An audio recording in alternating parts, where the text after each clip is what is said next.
Welcome back to the synopsis. Today I'm going to show the first Jumanji movie. Running out of breath, two boys are seen carrying a box, which they then bury in the forest. The scene then shifts to Brantford 100 years later. Alan Parrish, a young child being pursued by a group of bullies, seeks safety in his father's shoe factory. Alan meets Carl, a member of his father's staff who has developed a sneaker prototype that Carl believes will be the Parrish Shoes brand's next big thing.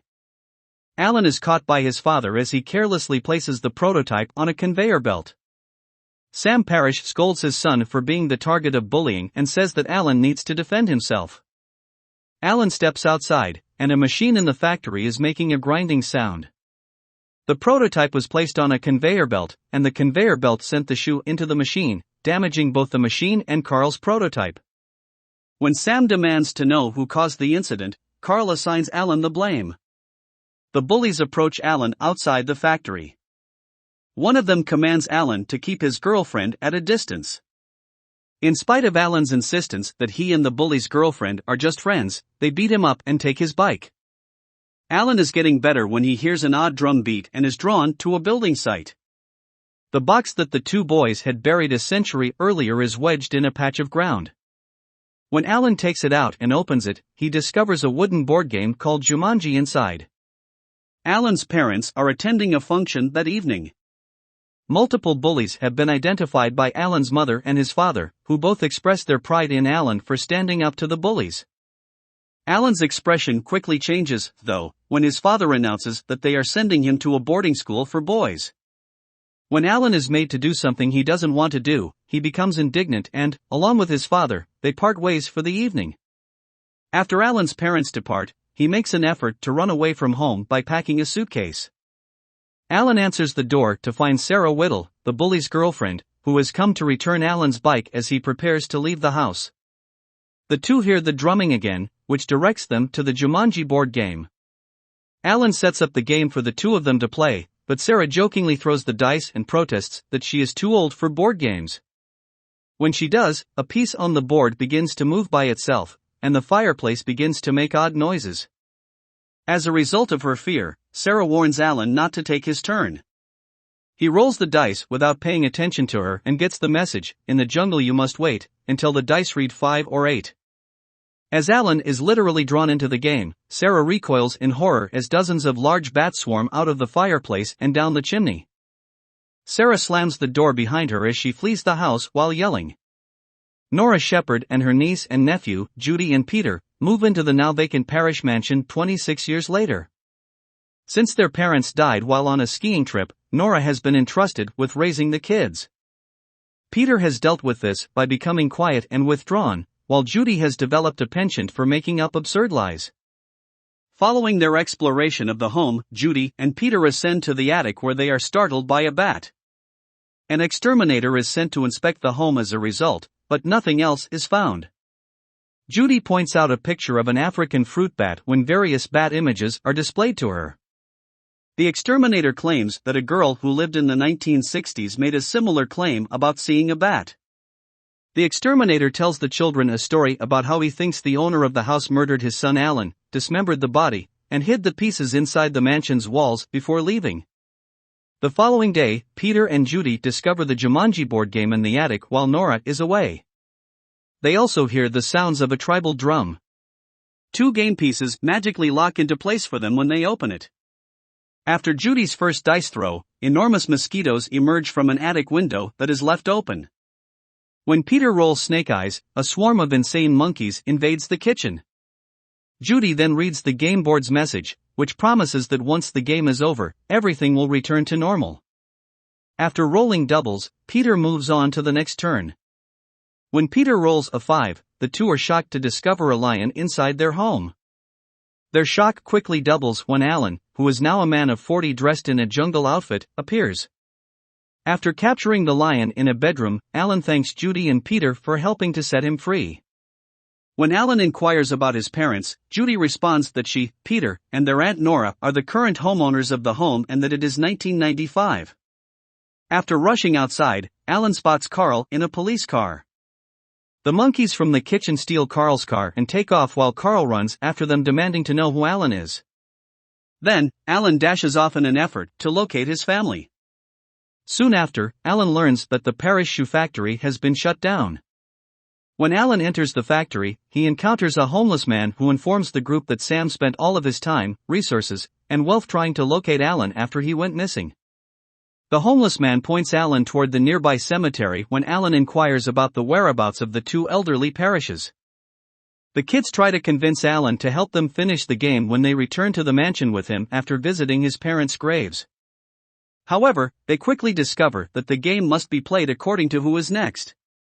In order for the game to continue, Sarah must roll the dice because Alan was the second player to do so, followed by Judy and Peter.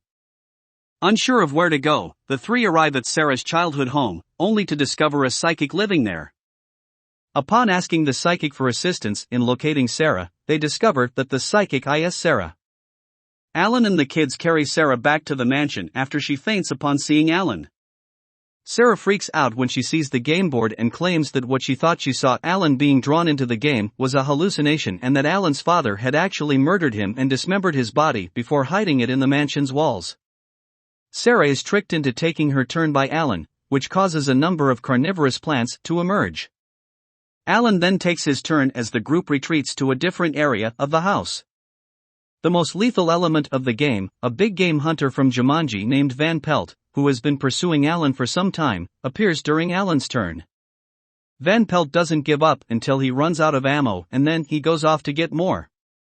Because Van Pelt is modeled after Sam Parrish, the father of Alan, we can conclude that Jumanji was used to create him.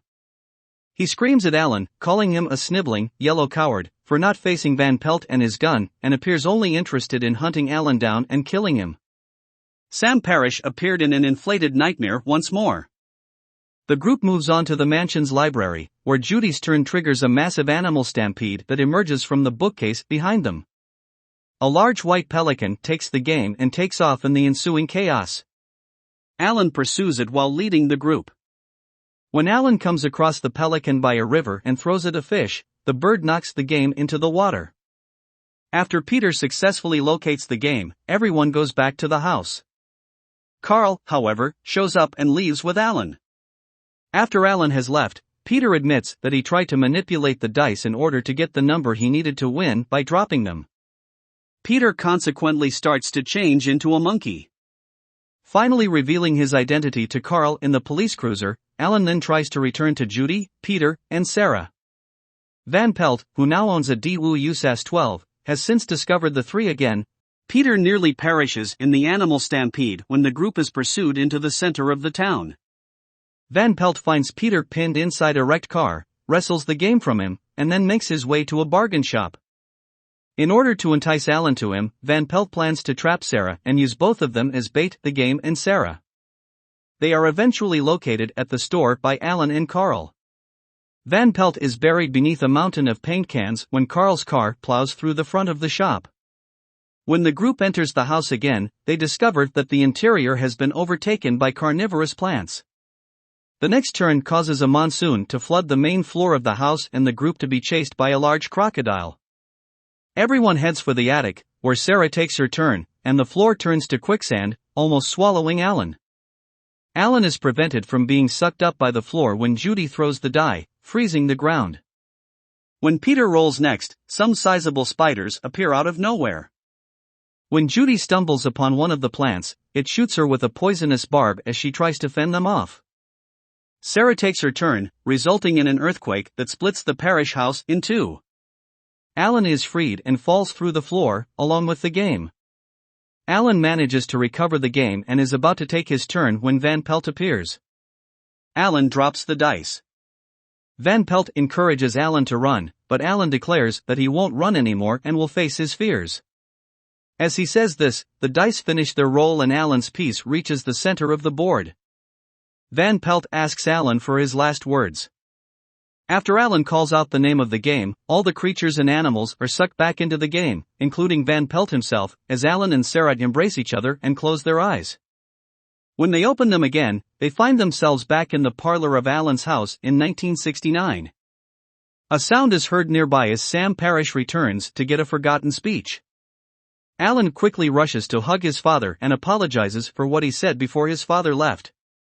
Sam apologizes as well and decides not to send him away. He also takes responsibility for Carl's prototype sneaker becoming lodged in the factory machine. After Sam leaves, Alan panics about Judy and Peter. Sarah reminds him that they don't yet exist. The two then take the game, weight it down, and toss it into a nearby river. Sarah then tells Alan that it feels like the memories of their adventure are waning and decides to kiss him for the bravery he showed. The epilogue of the film returns us to the year 1995. Alan and Sarah have married and are expecting their first child. A Christmas party is being held at the Parrish mansion, and Alan is speaking by phone to his father as he and Alan's mother are away on a vacation. Carl is present at the party. Alan and Sarah have also invited Judy and Peter and their parents to the party, though the kids have no idea of the previous adventures. Alan and Sarah are eager to provide Judy and Peter's father with an advertising position with the Parrish Shoe Company. However, both of the parents feel they should wait to accept until after they take a planned skiing trip in the Canadian Rockies. Alan and Sarah, in unison, shriek, "No!" The film ends with a pair of French girls walking along a beach, wondering about a strange drum beat they both hear. Buried in the sand several yards in front of them is the Jumanji board game, preparing to claim its next players.